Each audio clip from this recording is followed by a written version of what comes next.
Yeah, very warm welcome to everyone who's here. Good morning, or good afternoon, good evening, good night, wherever you are. And this is our second session on the 7-point mind training that comes originally from the great master, Atisha. It is, to my mind, and it was to Akon Rinpoche's mind, one of the very best and most useful formulations of bodhisattva practice. So it's a great thing we're doing, being here, studying it. And then today is normally the first Saturday of the month. We don't have my blah, blah, blah teaching sessions. We have actual Tonglen practice. Tonglen, giving and sending based on the breath, is actually from part 2 of the 7-point mind training. So I thought it would be useful for the Tongleners among you to take part in this one, just to remind ourselves where Tonglen sits in the greater picture of things. And so I hope this talk will be helpful for you if you are mainly coming here from the monthly Tonglen group, which has been going on now for 2-3 years, a long time.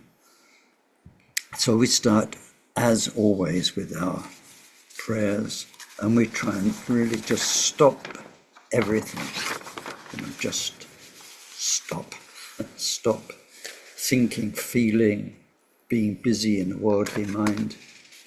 Go 100% to your bodhicitta, your bodhisattva commitment, to as much sincere, heartfelt, loving care for everybody as you can manage. And really make an effort to relax into that. So we take refuge in the Buddha, in the Dharma, and in the community of most noble minds. From this moment on, until we reach the very heart of enlightenment, through our practice of generosity and all 6 transcendent virtues, may we reach total awakening and every enlightened quality, to be able to truly help sentient beings who are so lost in samsara. May each and every being be well. May they live long and be healthy. May they be well provided for, have good friends. May they find respect and live in places of peace and plenty, and most of all, may they practice Dharma.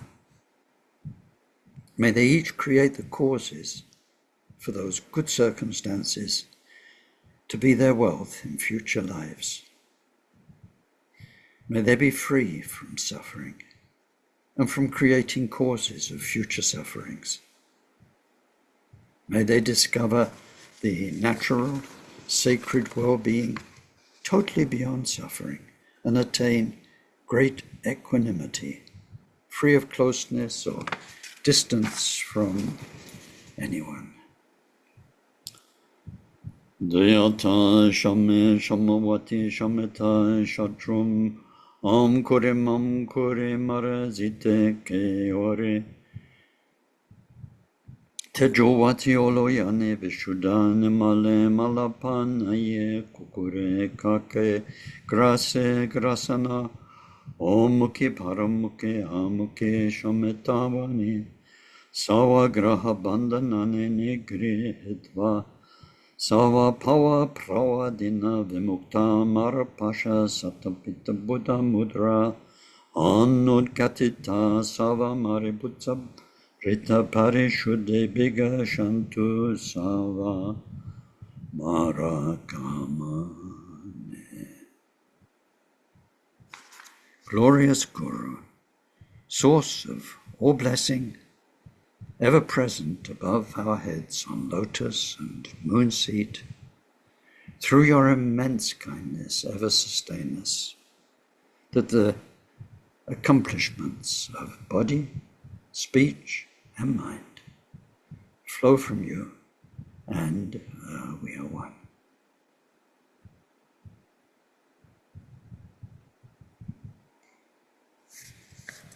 Last week was the introduction to this practice and to the text, the set of practices that came from Atisha. So we looked at the life of Atisha. We saw he is one of the full handful, I mean literally 3, 4, 5 people who really made Tibetan Buddhism what it is. So if we find we're getting a lot from Tibetan Buddhism, we need to be very grateful to him. And especially in our Kagyu lineage, he was one of the spiritual grandfather gurus of Gampopa, from whom all the Dapo Kagyu lineages spring. So our Mahamudra lineage, our Kagyu lineage, is famous as the fusion of the various tantric teachings that Mapa brought from India, along with the very cream of all the bodhisattva teachings that came with Atisha. And so we saw something of Atisha's life. We saw his importance coming to Tibet, or in fact to Western Tibet and Central Tibet. At the time he did, because although there was a lot of Dharma practice, a lot of tantric practice, they kind of lost the plot. They didn't have the holistic overall picture of what is going on with bodhicitta and how tantric practice, Mahamudra practice, Dzogchen not at the time, Dzogchen practice at the time, was being practiced, the methods, but it had become, it had lost what we call a very noble term in Tibetan, Sonje Jigompa. It means the Buddha's intention, what the Buddha wanted us to do, the Buddha's intention. So there's so many Buddhist teachings, and we'll see when we get way along in this text. It says, don't turn devas into demons, don't turn gods into demons. And we see it with every religion. Something that started off as sacred, true, profound, so caring and deep and meaningful, can become corrupted into the very opposite. And religions all over the world in their history have done some terrible things. So Atisha was important. And then we saw that he traveled, he went and brought back some very amazing, rare teachings to India. He taught them, and so amongst those was what we call Mahamudra. And so when he first taught his mind training, it incorporated Mahamudra, and in fact it was grounded, seems to have been grounded in Mahamudra. So there was his main disciples and their disciples and their disciples. So about 5 generations on, out of all of that, what could be very, very useful to a wider public was taken out of Atisha's teachings, which were under a seal of secrecy, and they were made public and taught and then written down. And so we saw that that gave us what we now have as these famous 7 points of mind training, which is contained in about 59 key verses. And so last week I introduced this mind map where you see them set out as 7 points. And then we went into the first point, In English, it's very simple. It's 4 words.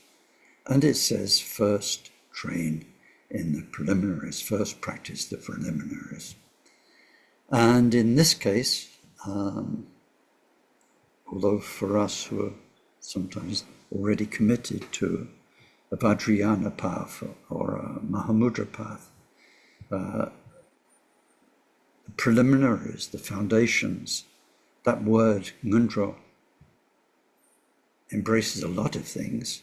Here it primarily means the 4 ideas that wake us up, that change the mind, that bring us to a truthful appreciation of reality. So they are first about karma, cause and effect. So we need to be aware that what's happening is not just random chaos, where you are you,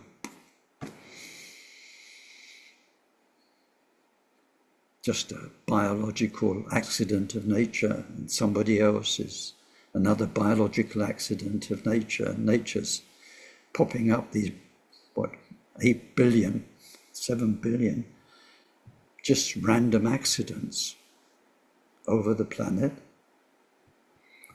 We don't see it like that. We see an amazing, almost never-ending, ongoing story of life after life after life, where what you do in one life writes the story of the next. Very much like here we're living day after day after day. Today you pick up the story from yesterday. Everything, your biology, all the things you ate or didn't eat, all the exercise you did or you didn't do, and all the what they call it, sunbathing you did too much of, or didn't do enough of, and didn't get vitamin D. You are the result of all your life up to now. And then what you do today is going to modify that, and that makes tomorrow. We see it from day to day. And we have this break in between sleep and dream. We go crazy. We go off into the madness of sleep. We let go of everything, off into the madness of sleep, and we wake up and pick up the threads. And like it or not, it's like yesterday. So understanding even the rudimentary things of karma, we understand this reincarnation, hundreds, thousands, and we're in one just now. And that then because of karma, cause and effect, and the way it works, cause is rooted in kindness, helping each other, respect, all the good things. They produce good karmic results for their doer. And the things we do that harm other people, they come back as unpleasant suffering. So then, preliminaries, we must understand suffering on its obvious level, and then on its less obvious level. We have 3 levels of suffering. We need to have studied that. And then a third thing, impermanence. Everything and everyone changes. It's a very dynamic story. And the problem is people don't recognize that. So they cling to everything, their health, their looks, their companions, their children, their country, and so on, as though it might last, when nothing lasts. Everything and everyone's changing, different speeds. And so we understand, we see it, and it's happening. It's so obvious when we see the seasons, one going to another. We see the day, the sunrise, and so on, sunset. So we see impermanence, and especially in terms of birth, aging, sickness, death, we see impermanence in a human life. And then based on all of that, we realize, fourth thing, that our human existence, with Dharma input, where somehow we have access to the truth of what's going on. We're not lost in the ocean, carried away in the river of it like most people, carried away by their emotions, carried away by life circumstances. We get it. We get it. Karma, cause and effect, suffering, impermanence. And in all of that, we have this precious human existence. And not only do we have an opportunity through Dharma to make this life the transformative life, but we can learn how to help each other better and better, how to understand each other, because how the hell can you help somebody if you don't understand them? And how can you understand them without wisdom? And so, precious human existence. So these four things, says first, practice, train in the preliminaries. These days they're called the 4 ways of changing the mind, and we need to train in them until our mind changes. Through impermanence, we don't cling to anything, anyone, anymore. We learn to let go our attachment and all the hopes and fears and so on. And then through karma, we learn to accept not just ourselves and what we're going through, what this life has dealt us as a hand of cards, but we learn to understand other people. Why are they like that? And we understand the power of karma. How could they not be like that, given their history? And we see with ourselves, when we try and change ourselves, what a hard process it is. It's slow. When as good Dharma practices, we do our very best. And we still see the anger, the jealousy, the stupidity, the distraction, all of those things. Slow to change. So other people who don't have Dharma, how could they not be what they are? That understanding leads to a great kindness inside. And so all of that should change our mind in those 4 areas. Through impermanence, we don't cling. Through karma, we accept what happens to us. Through the teachings on suffering, we understand our purpose as human beings, to be kind and compassionate. And then we learn to appreciate our precious human existence. But all of that, and implicit in that first 4 words, first, practice the preliminaries, there should be refuge. With understanding how everyone changes, the suffering and so on, then we turn to a reliable, a pure, a trustworthy source of help, the Dhamma, and to the Sangha, the ones who are pure, authentic, not charlatans, teachers, and so on. Here we have a Mahayana teaching, it's not a Vajrayana teaching, so it's not gurus in the Vajrayana sense. It is trustworthy Mahayana teachers. And so all over the Buddhist world we do that. If you look in the Theravada world, it's so important. The teacher, the relation with the teacher, and the samaya, the connection with the teacher, it's absolutely there, and very nicely taught too, and very, very nicely practiced. So when we find teachers, then there are many ways of knowing who's a good teacher, but Gampopa says, we can define a good teacher through 8 qualities, 4 qualities, or 2 qualities. When it's 2 qualities, the simplest version, they really know the Dharma, and have practiced it. That's one. And then because of that, two, their lives are a living example of Dharma. They walk the talk. They are bodhisattvas.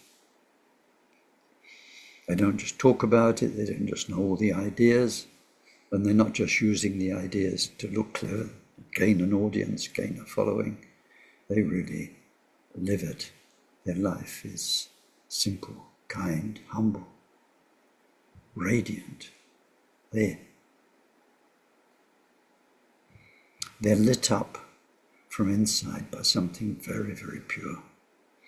So anyway, if we say that for the moment, with what I've said last week and in this last 15 minutes, we've covered point 1 of 7. So that doesn't mean we just need 14 sessions to cover the whole text, because we've done 1 point in 2 sessions. That's the first bit. It kind of takes it for granted that you're already Buddhist, you've taken refuge, you've understood that, and your eyes are open to those simple but very, very important truths of life. So now we come to point 2, which is today's topic.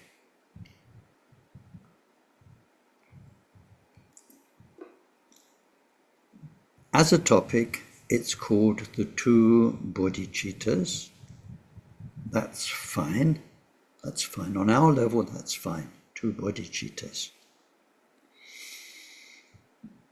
It will be more accurate to say the 2 aspects of bodhicitta. So then we just got 1 bodhicitta, but with 2 aspects, relative and ultimate.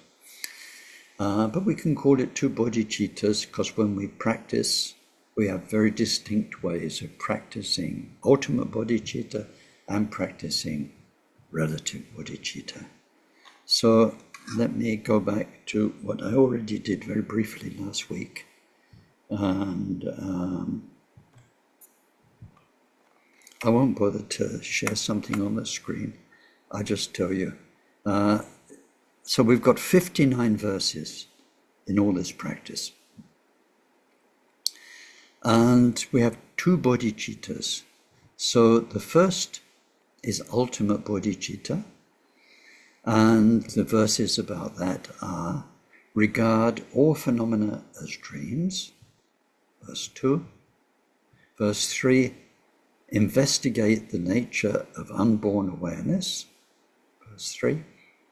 Verse 4, even the antidote is released in its ground. Verse 5, rest within the all basis, that's the alaya, the essential nature.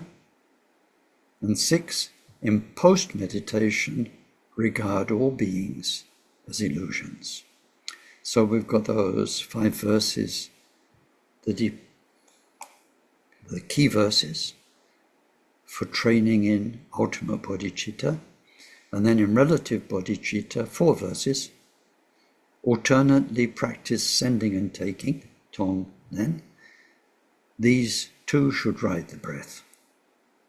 Verse 7, verse 8, 3 objects, 3 poisons, 3 roots of virtue.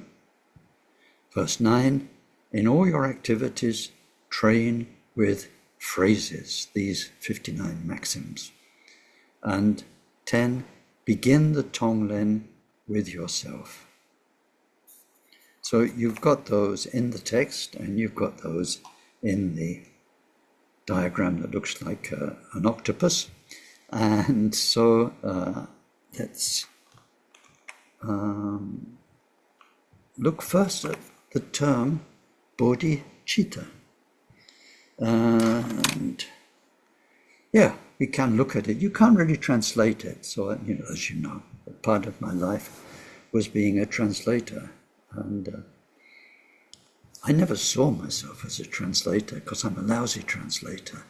But there are some people who only know me as a translator, and That's quite funny. That's another topic. But anyway, you can't translate bodhicitta. It's too much. I mean, you could translate it by quite a long sentence at best, but not with like bodhicitta, 4 syllables, or anything like that. So let's have a little look at it. Bodhi comes from the root bud,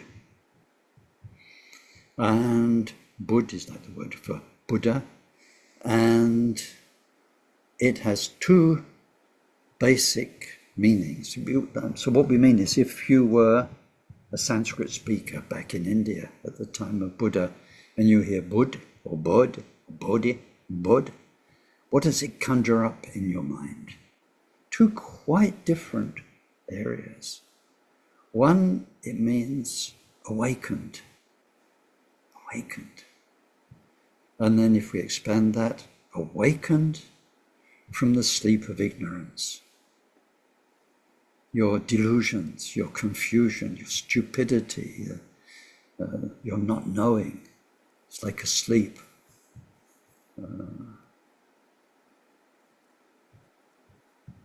So woken up from that.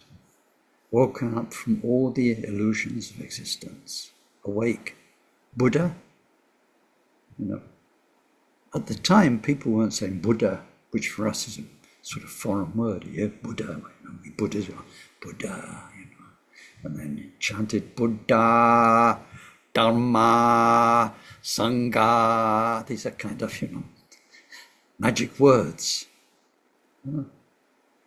If you were alive at the time of Buddha and using that, you mean the awakened one. The one who woke up. We're the sleepy ones. We're still stupid. Somebody got it. Somebody woke up. They're not under the power of delusions. How amazing. Amazing. That's one resonance of Bud or Bodhi. The other resonance is come to completion, come to the full. It's like when a flower is fully bloomed. It has all of its shape, its color, its perfume. It's like as good as it gets. I'm just looking usually these Saturday mornings and put fresh flowers on the shrine. With the heat we've got here, there ain't much going on in the way of flowers except for the poisonous oleanders. But one rose bush that looked like it had died, in these last couple of days it made one beautiful little flower. And today, well, let me get it for you.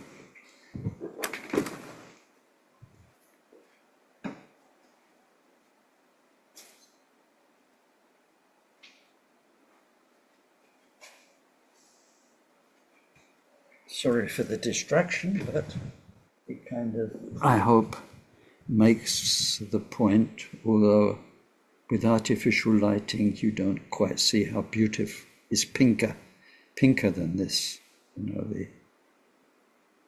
and the smell of this rose is, I've smelled a lot of roses in my long years. This one, I tell you, is as good as it gets.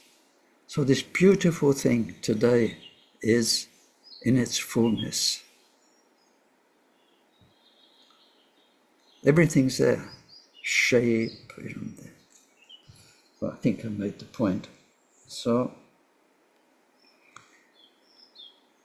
as human beings, we have a potential. We can be kind.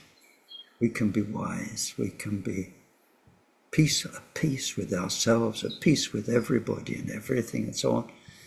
When all of the good qualities are there to their full, they couldn't get any better. A totally 100% complete mind.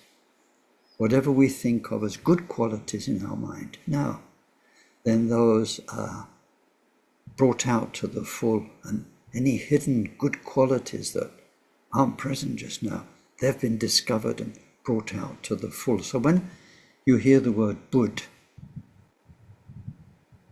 it means a complete human. It's an interesting concept. I worked in the 1990s with a guy called Dr. Pezet. He was in charge of homeopathy in France. He ran the Hahnemann Foundation. An incredible man, original thinker, and he also brought modern psychiatry, the early great names of psychiatry, he brought them to France. And he wrote a book. I didn't write it, I wrote one book with him, but he wrote a book called Subhumans and Super Machines. Right? He was a bit ahead of his time. This was in the 90s. Subhumans and Super Machines, with an idea that Buddha was a human as a human should be. Natural. So all of us are kind of subhumans. And through our Dharma path, we're evolving to achieve true humanity. You find this idea in other cultures, I mean, in traditional cultures, in North American, Indian, indigenous cultures, and so on. The idea of a true human, a full, complete human being. So this is in the word Bud, Bodhi. And that when people were saying, go see the Buddha, it meant go see the fully complete human being. Because he was awakened. And the two things go together. So all of those resonances are in the word Bodhi. And we translate it as an enlightenment, awakening, all sorts of things. But that's the Bodhi in bodhicitta. Citta is one of several words in Sanskrit for mind. So then, literally, bodhicitta, if we make it simple, it means either awakened mind or fully complete mind. It's an idea you find in the term Dzogchen. Dzogchen means great completion. Fully complete. We're training to become true human beings, fully complete human beings. So bodhicitta.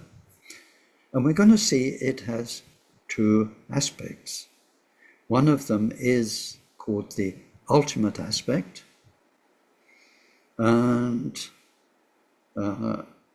ultimate literally means in the end. Ultima is end.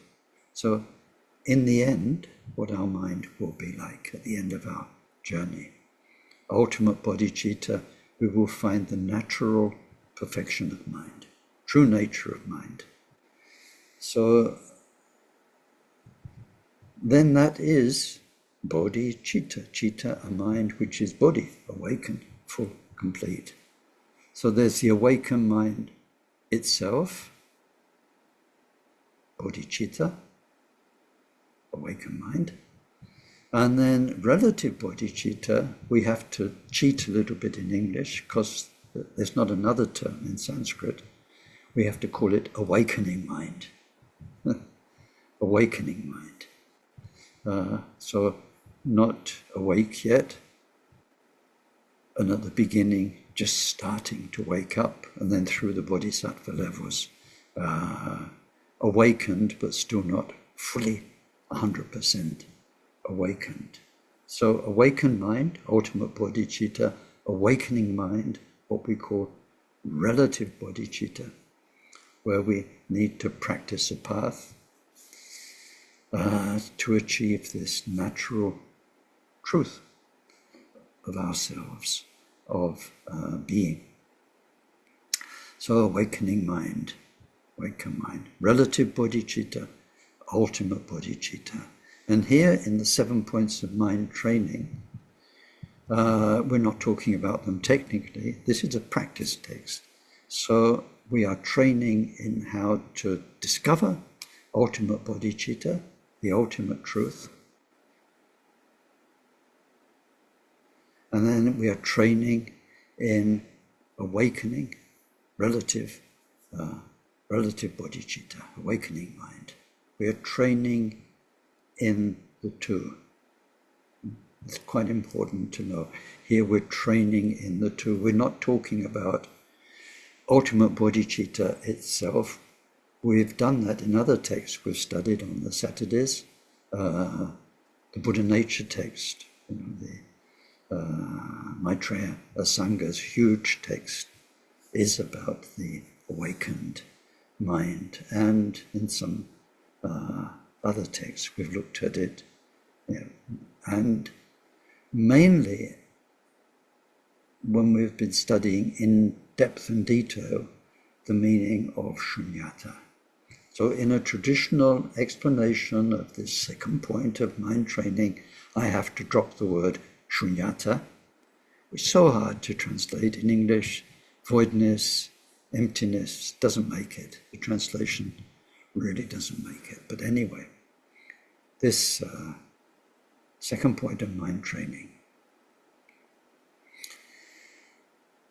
How are you doing? So far, so good? Okay.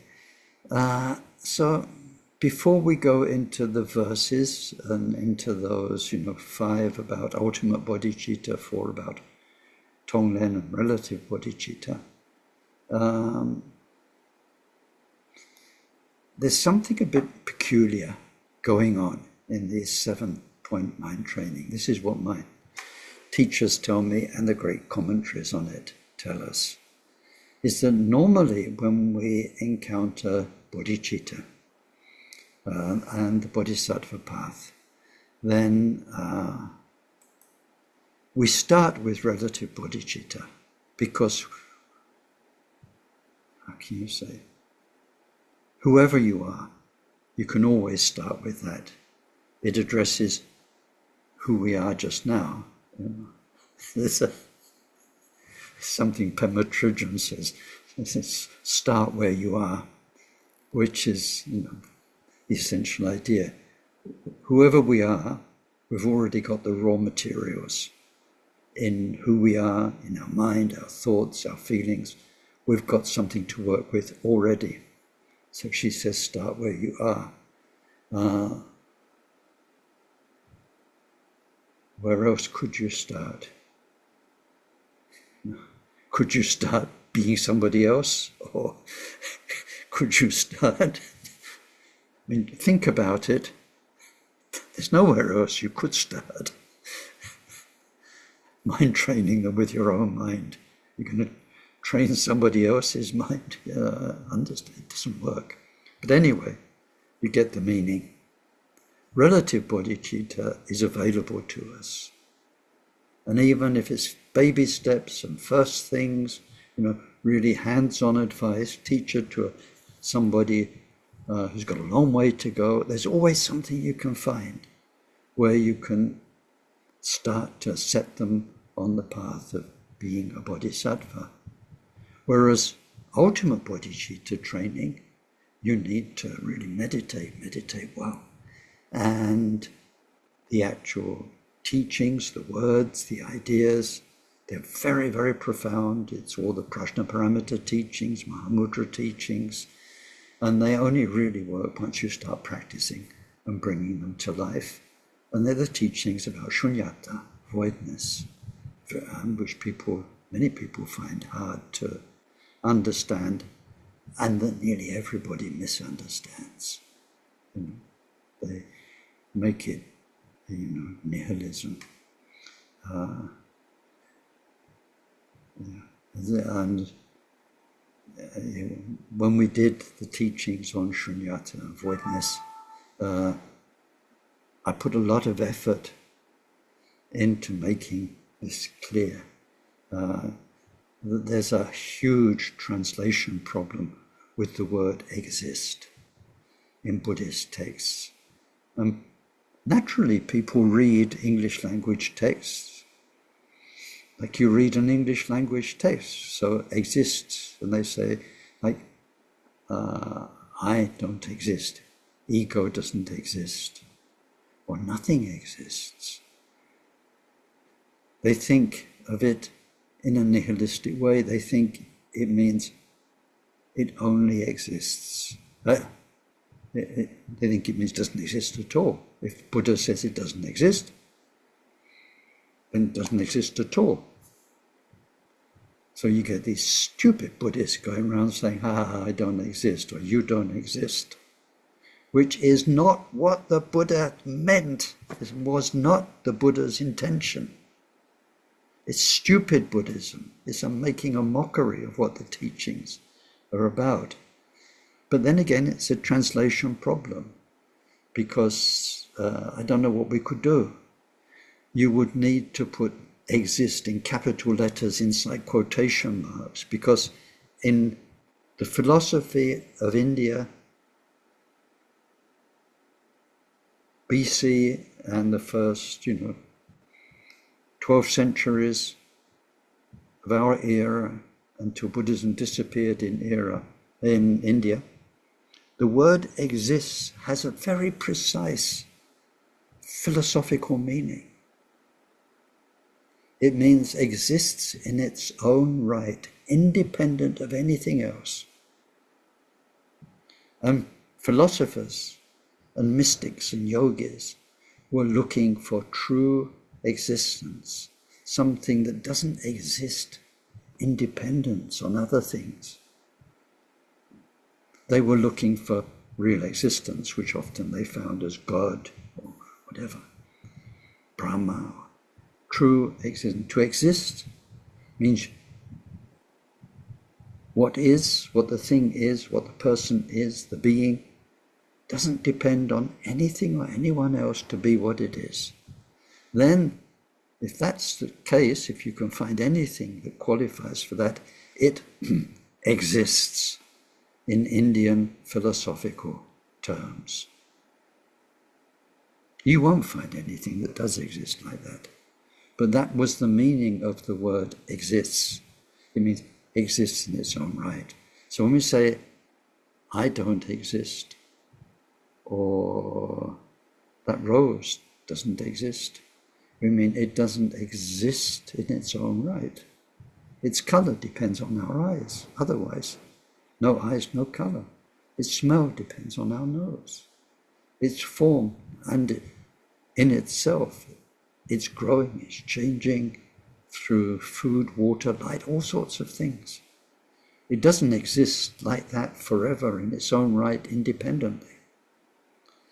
So what the translators should have always put, every time they say doesn't exist, they should have put doesn't exist in its own right, brackets, according to Indian philosophers, close brackets, right? And of course, there isn't that. So Buddha taught that ego exists relatively. 45 years of teaching about karma, cause and effect. What's karma, cause and effect all about? It's about how we exist, why we exist.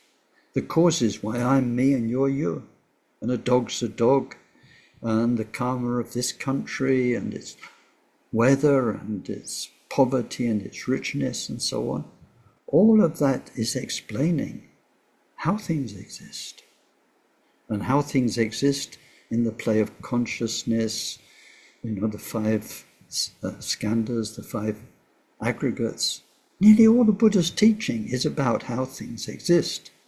So to read those words about shunyata, doesn't exist, and think, no, it doesn't exist, it's just mad. It means nothing exists in its own right. And especially if you're looking for shunyata as some kind of, meditating, looking for something where nothing at all exists, no thought, no feelings, no mental activity, nothing. You're looking for what's the point? A brick already achieved it.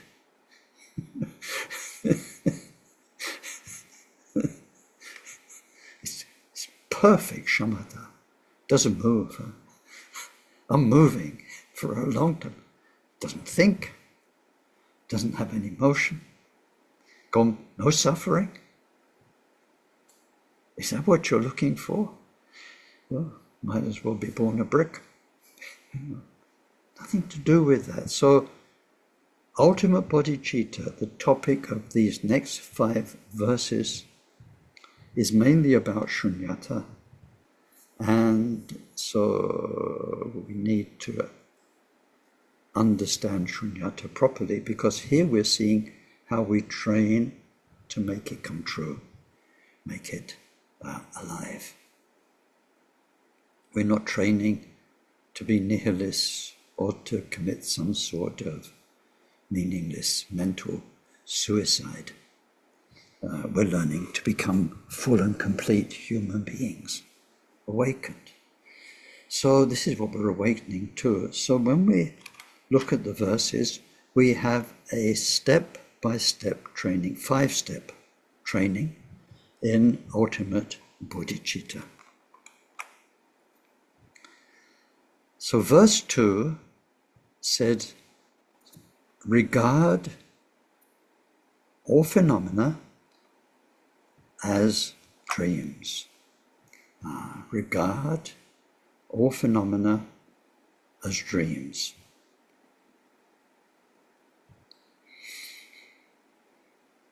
So you can take that literally, then it's kind of poetic, It's like a dream, it's like a dream. You are like a dream. I'm like a dream. I'm dreaming you. You're dreaming me. You could do. It might not take you very far. We need to understand Buddha's use of the analogy of dream much more thoroughly. And we need to explore it, and we need to use it as a means of awakening. So, and I'm going to cheat a little bit, because in the explanation for what's coming, I'm going to borrow a bit of Vajrayana, although we're looking at a Mahayana text. But rather than spend weeks and weeks with Prajnaparamita and laborious thinking teachings, I want to borrow the teachings on the 6 bardos, right? 6 bardos. Now, of the 6 bardos are waking state, ordinary waking state, sleep and dream, number 2,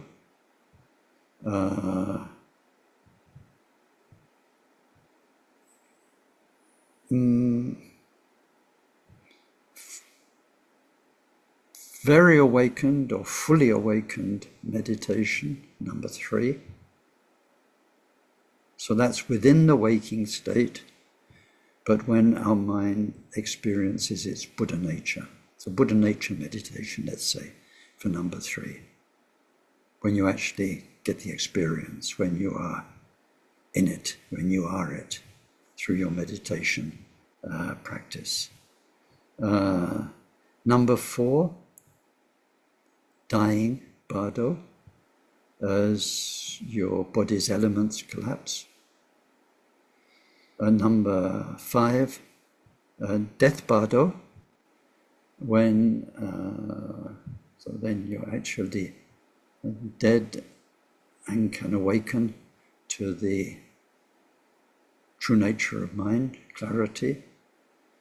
And then the bardo that most people call the bardo, which is called the becoming bardo, the space between the death of one life, in one life, and being reborn into another. So of the 6 bardos just now, we only get 2. Most of us, I don't know where many of your meditation is at, but most of us get waking state and sleep and dream. And they're very familiar. We do them every day. Just now we're in waking state, unless somebody's dozed off, and then, at night time we get sleep and dream. So we've got a lot of experience of those. we've done them. They're not occasional things. Daily waking states happening all the time in the day, and at night time we have non-dream sleep and dream sleep, to put it simply. Okay, so Buddha is using this as an example for us, and a very, very precious example. It's what we can learn about dream when we wake up, and then what we can learn from dream. So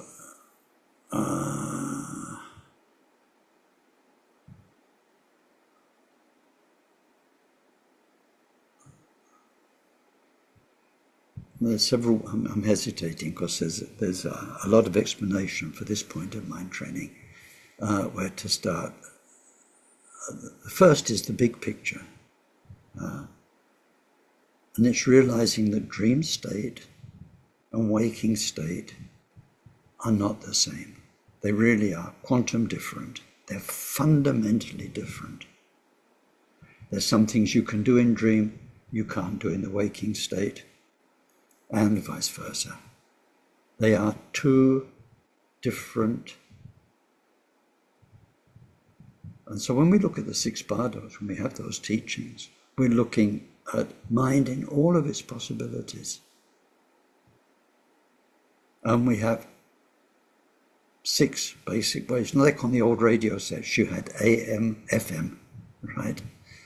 2 basic ways of transmitting a signal. So in dream,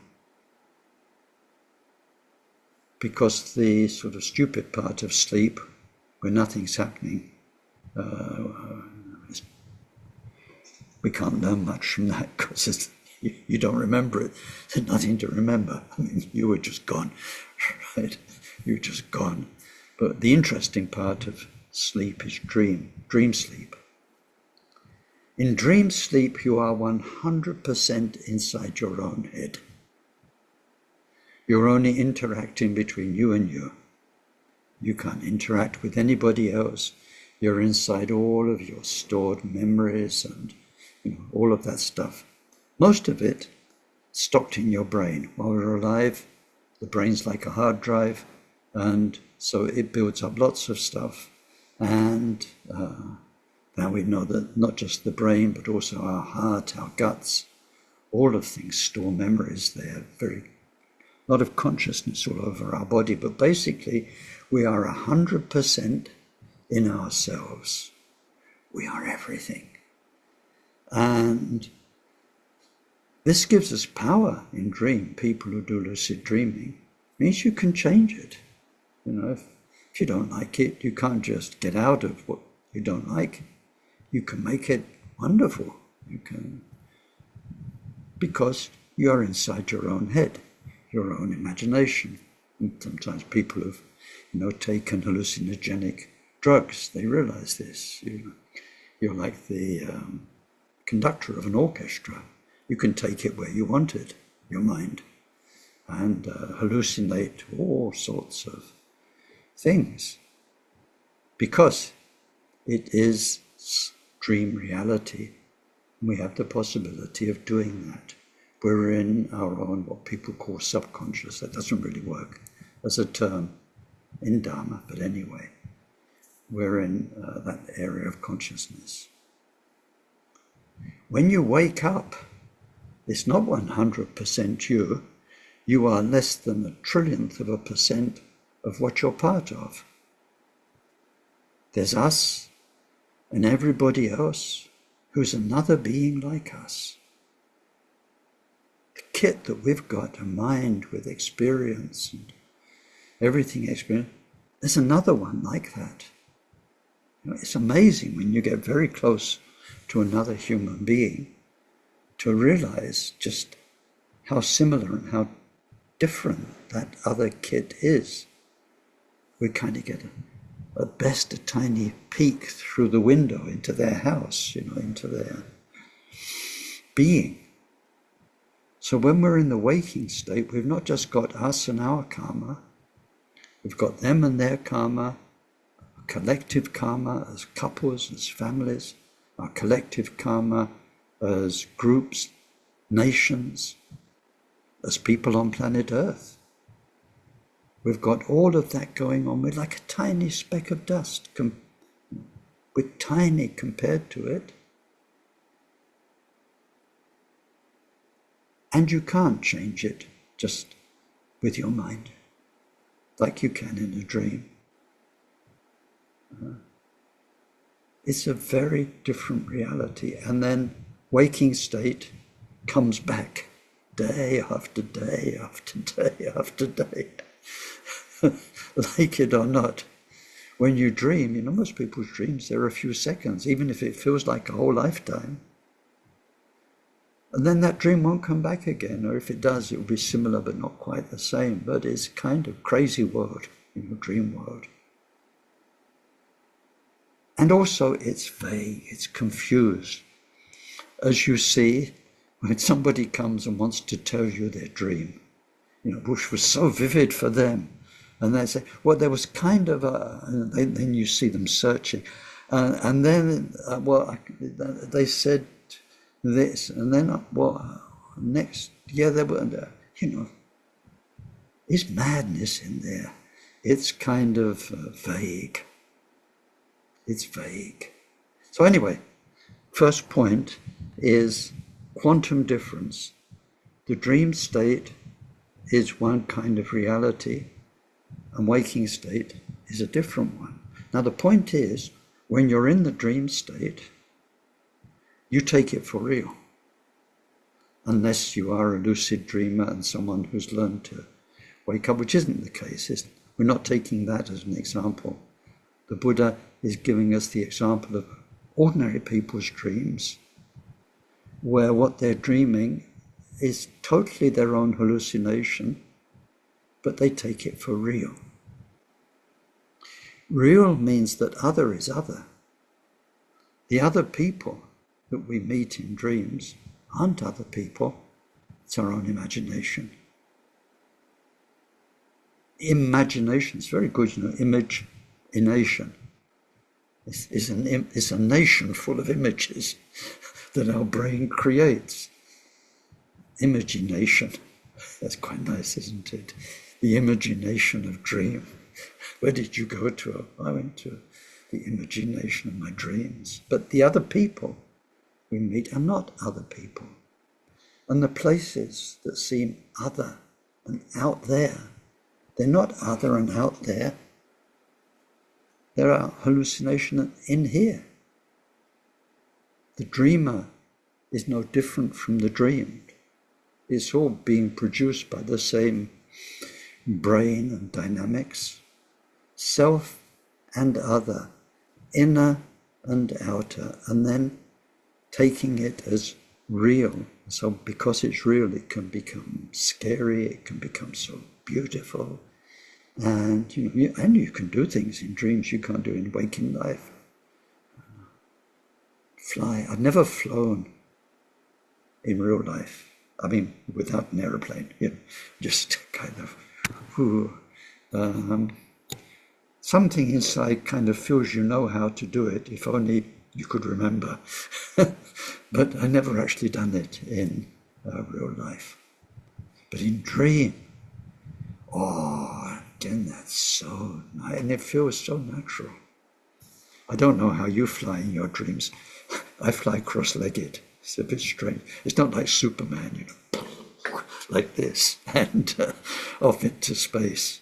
It's quite, I kind of fold up into a meditation posture and then can go anywhere. It's wonderful. Yeah, but you can't do that in waking life, right? So the thing is, while you're in the dream, there is that vivid duality and it's real for you. It's only when you wake up that you realize what went on. While my mind was in that state, then I dreamt there was a castle. And if there was an old castle, somebody must have built it. must have carried the stones, must have worked on the stones. The logic of the dream, it's all there. You see somebody who's an old person. See, they must have gone through a whole of the life. If you see a baby in a dream, it must have had parents, because babies have parents. But there isn't a dream world where, there are dream babies waiting for you to meet them. It's just all your imagination. So only when we wake up, we realize that it was all 100% you, but so convincingly dualistic. So when the Buddha uses it as an analogy, he's saying, in this state, waking state, we are also in a level of illusion where there's duality.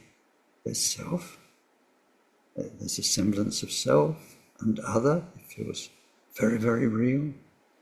And other things, there's inside and outside, subject, object, all of that. In this waking state, Bardo, that's the world we're in through the power of karma. But if you wake up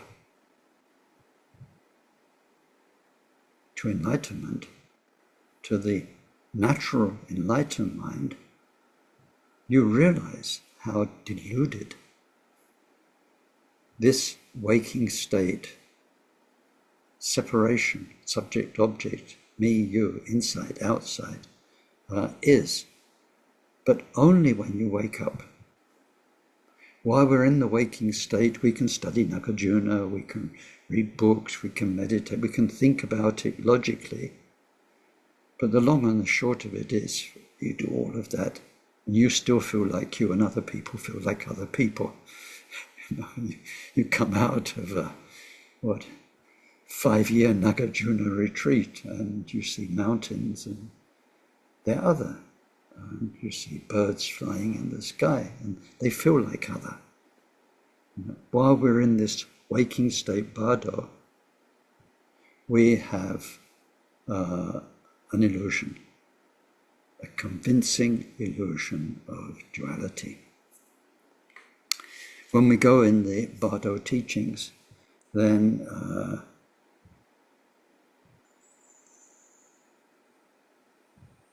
we see the third Bardo is for those fortunate ones like us who can learn to meditate and meditate on Mahamudra, Dzogchen, Shunyata.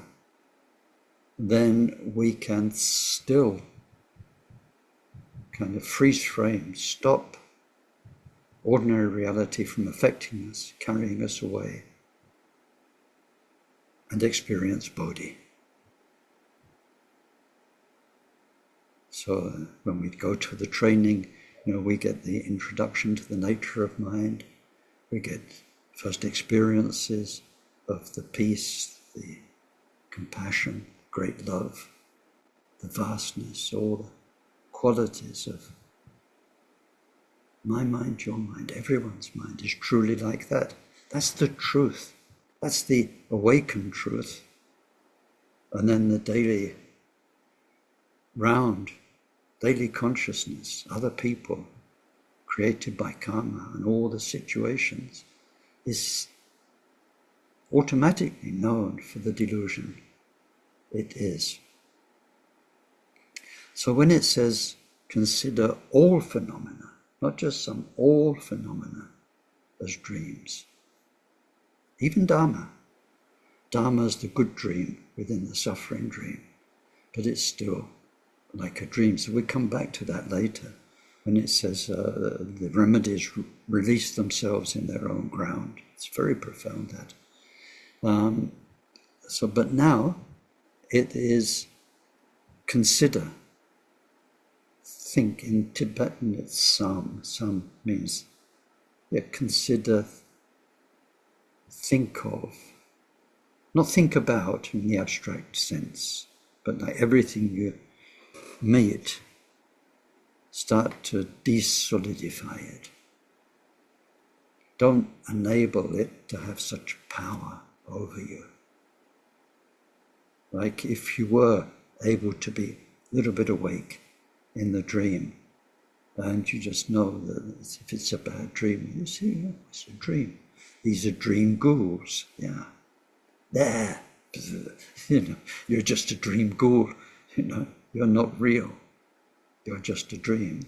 And even if it doesn't go away, we've got the comfort of knowing that, so in waking life, this is our karma, but then we don't make it so powerful, so solid, so 100% true.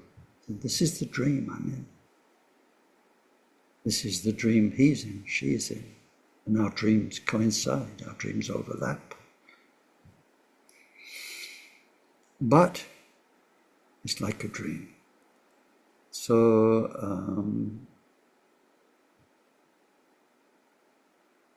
I'm thinking of something I said in a recent session, but it was a private session, so it wasn't a public one. I don't like to repeat myself. At least let a few weeks go by before repeating something. It is something Bodhisattva said to us, a most beautiful, meaningful, powerful quotation. And then one of our community here, Alex, I mentioned this when I was in Grahamstown, or we were on a retreat, I can't remember, in South Africa somewhere. And Alex very kindly made me a t-shirt with Bodhisattva's quotation on it. I've still got it. And it says, I'm dreaming you. You're dreaming me. It's very important that we learn to respect each other's dream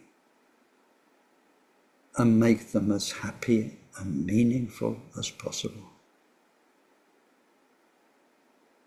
That is exactly what this verse, what this maxim, verse 2.2 is about. We go through everything. So you get a brand new car. Yeah, but it's like a dream.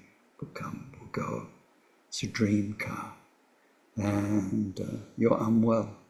Yes, but dream unwell. And then we learn to respect each other's dreams. That becomes more and more important as you go on your Dharma path, because you're going to wake up. And people are going to, the level of delusion that people are in is going to become more and more obvious. And we need never to look down on them, but to respect them as past parents, future Buddhas. Even though they, in worldly terms, damn stupid, and causing a lot of trouble and all the rest of it. We learn to respect. You're dreaming me, I'm dreaming you. It's very important we respect each other's dreams.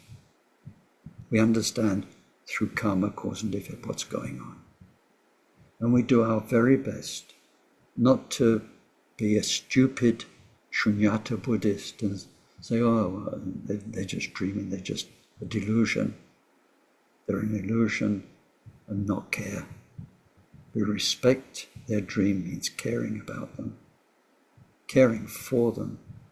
And so it says, we must respect each other's dream and learn to make them as well, as happy and as meaningful as possible where we can. We do what we can to, help each other.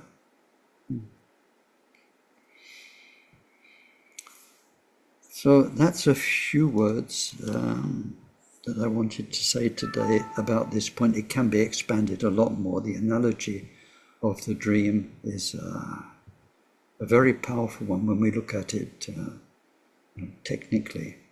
And in terms of karma, the karma that goes on in dreams, karma that goes on in waking state. So anyway,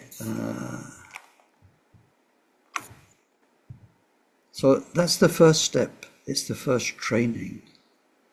And then point 3 says, investigate the nature of unborn awareness. So investigate, that's okay. We know how to do that. Investigate. Awareness, yeah, we kind of, difficult term, awareness. Most things we can describe through other things.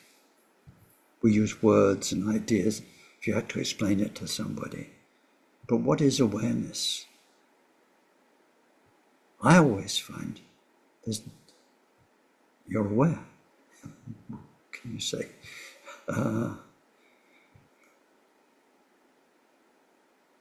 And awareness is such an important term for us, and not a term, it's such an important area of ourselves. Being aware, being unaware, intelligence, lack of it, wisdom, lack of it, but in each moment, awareness, aware with what, of what, dualistic awareness, non-dualistic awareness. So to be aware, but anyway, you know what it means. So, but then we've got this word, unborn. That's a translation. And what born means is, let's say, complicated. So when we do Buddhist philosophy training, if you're training in Shunyata, then one of the first texts we do is Chandrakirti's text, where we learn about born. Born means something comes into being. Comes into being. And so what is being? What are the beings of objects? What are the beings of mind? What are sentient beings? What is being? We explore that. And does it exist? When you look into it, does it exist? It's like physicists these days looking into matter. It's like a dog chasing its own tail. Oh no, dogs catch their tails sometimes. But the more you look, the less you find, the more complicated it gets. And physics was so easy a couple of 100 years ago. And then 100 years ago it got really complicated. And these days it's like blow your mind complicated. And they still didn't find anything really. They're just particles, and then they're made of subparticles, and they only exist. You only get traces of where they're, The more we look at being, what seems so obvious around us every day, your own body, the bed you sleep in, the people you meet, What seems so obviously to exist, and we explore what it is. And we explore the process of, if it exists, it came into being. We discover that things only come into being relatively, through causes and conditions. And then we go through the 5 aggregates, and we learn how our 5 consciousnesses perceive things, our cognitive processes name things, and then samskara, skanda explains things, and then we have feelings about things, and so on. We explore all of that, and we see how relative and transient it all is. So first we've learned to see all these things that seemingly come into being, all phenomena. We see them like dreams. That helps loosen up our mind. We're not so 100% in bondage. We've not made everything too solid. And then in that growing space of freedom, then we're looking at the space. We're looking first for the space that's not born, where your mind isn't relatively born into the moment, like, the sight. You're not lost in sight. You're not, because in the moment you smell, there's nothing but smell.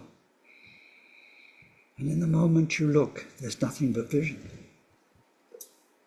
And in the moment the five senses shut up, then there's nothing but peace. But when we get peace through shamatha practice, it's fabricated peace.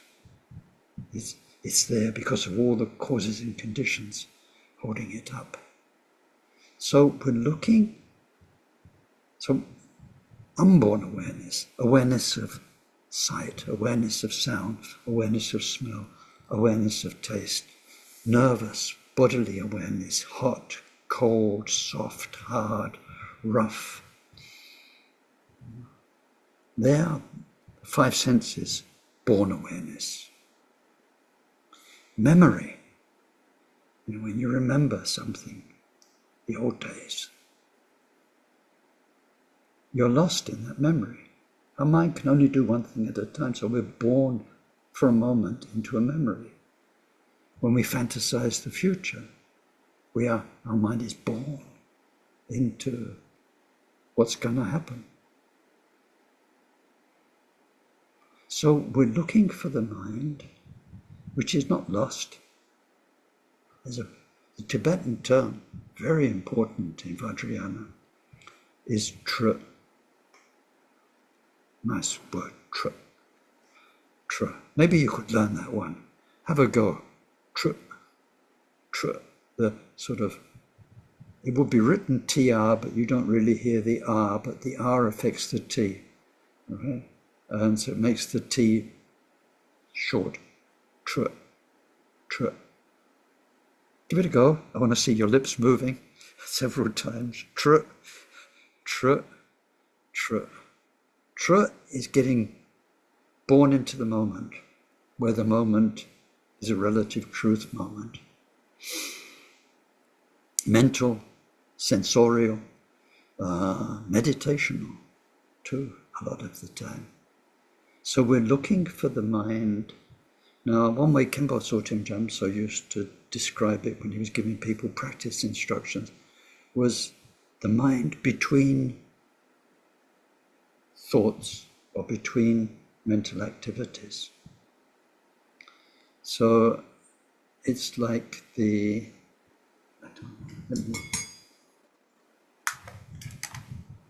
silence between two gong rings. Mind, yeah.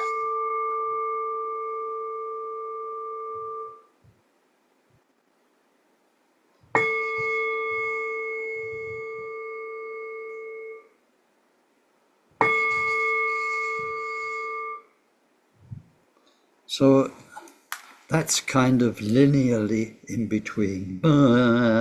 Shut up. Shut up. The space in between. So our mind is looking, is listening, is remembering, is anticipating, it's doing all these activities which pretty much absorb it each moment. So we're looking for the space in between.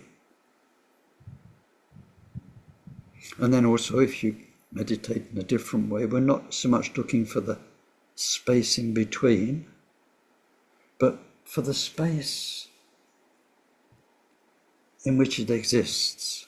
So here's the flower again. It's become very useful, this flower, actually. So you can see the flower, but like a sculpture, you can see the space it exists within, or the space between the petals, space all around it. Does that make sense? You can be aware of the space without which it couldn't happen. It couldn't happen at all. So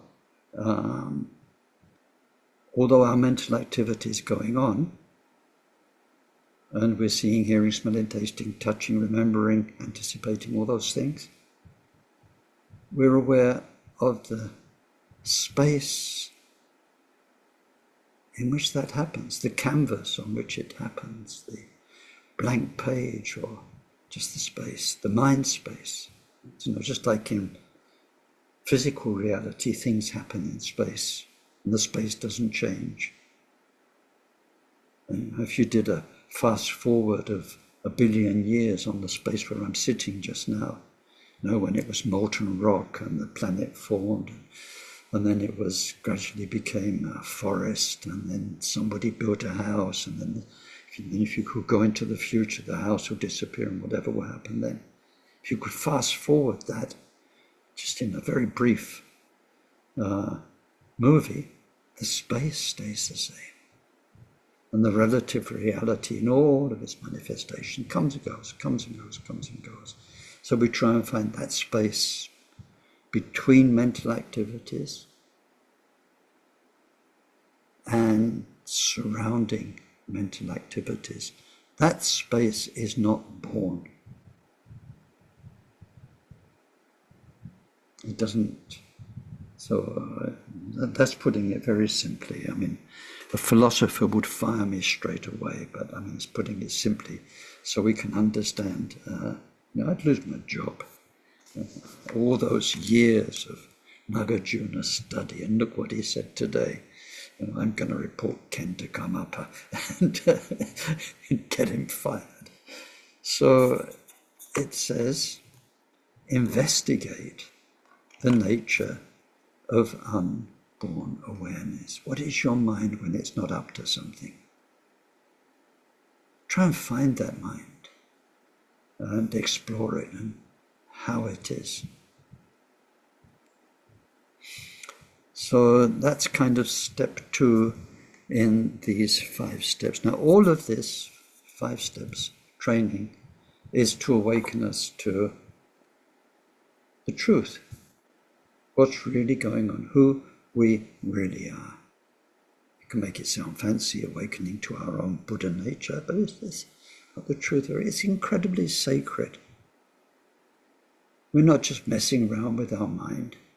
We are on the road to discover what in other faiths is God, which has inspired the most brilliant, caring minds that ever came to this planet.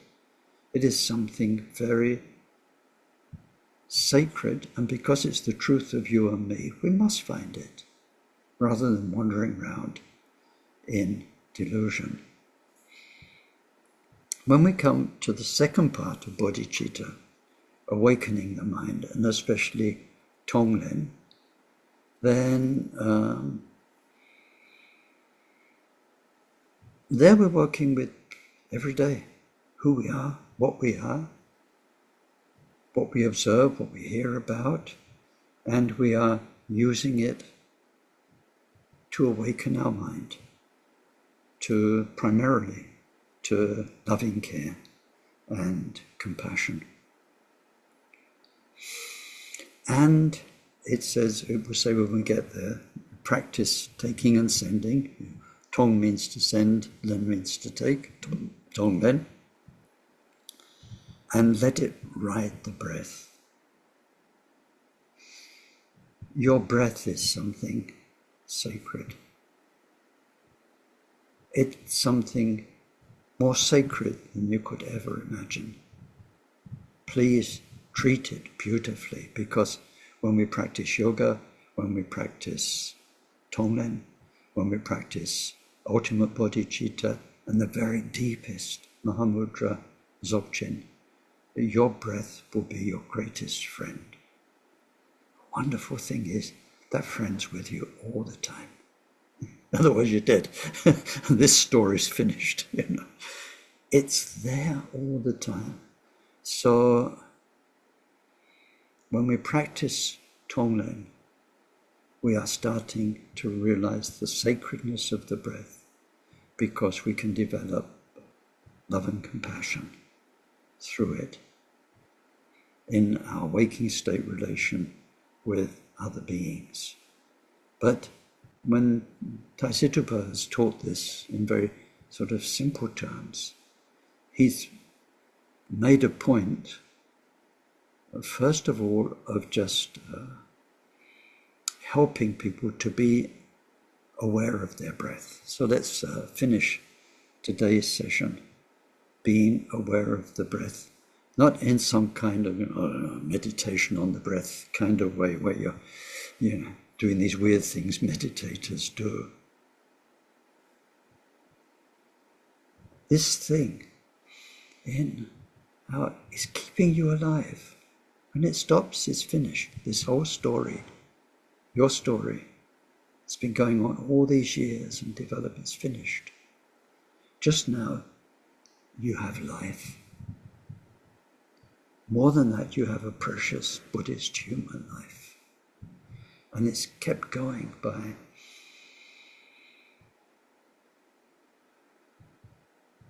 and you don't even need to breathe on, especially you're breathing anyway.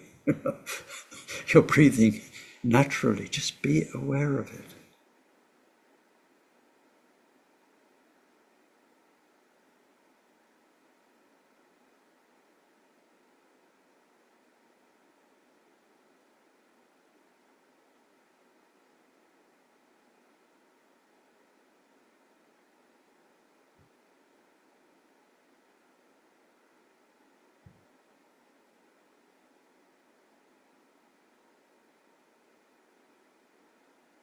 So what is amazing in the relative bodhicitta practices is that this breath that you're using all the time, you have to, you're breathing, can be turned from something ignored and unused. It can be turned into love and compassion with every in-breath, every out-breath, and with every holding the breath once we learn to hold the breath in between. Isn't that amazing? It can become automatic. So when we hear suffering, see our own suffering, we've got the machine going. Vacuum it up, disappear it. Something so positive and meaningful and helpful that you breathe in. Your mind, the ultimate truth, is very holy, it's very sacred. It is very beautiful. It would be such a shame if you didn't discover that before you died. It's inside you, it's inside all of us. All the time, every moment, right now, all of the peace and wisdom and power of Buddha is there. We must treat our mind as sacred ground, holy ground, with respect, care for it, and then the physical counterpart, which is breath. Breath and mind are inseparable, that's what the tantras say. We should start to use our breath as something very sacred and holy. So, thank you. We'll stop there for today. I know I did invite the Tonglen people to come along and said it would be interesting. I'm not sure if you got much for your money, but anyway, it's to see where Tonglen sits in the greater mind training. May whatever virtue was created by our session contribute to the state of omniscience being attained by the main enemy, our mind's defilements, being completely defeated. Through that, may each and every sentient being become free from the ocean of existence, troubled by its waves of rebirth, aging, sickness, and death. May this precious bodhicitta arise in those in whom it's not arisen. In those in whom it has arisen, may its development know no setbacks. And may it increase ever more and more. Through this virtue, may we quickly achieve Mahamudra and establish every single sentient being in that same accomplishment.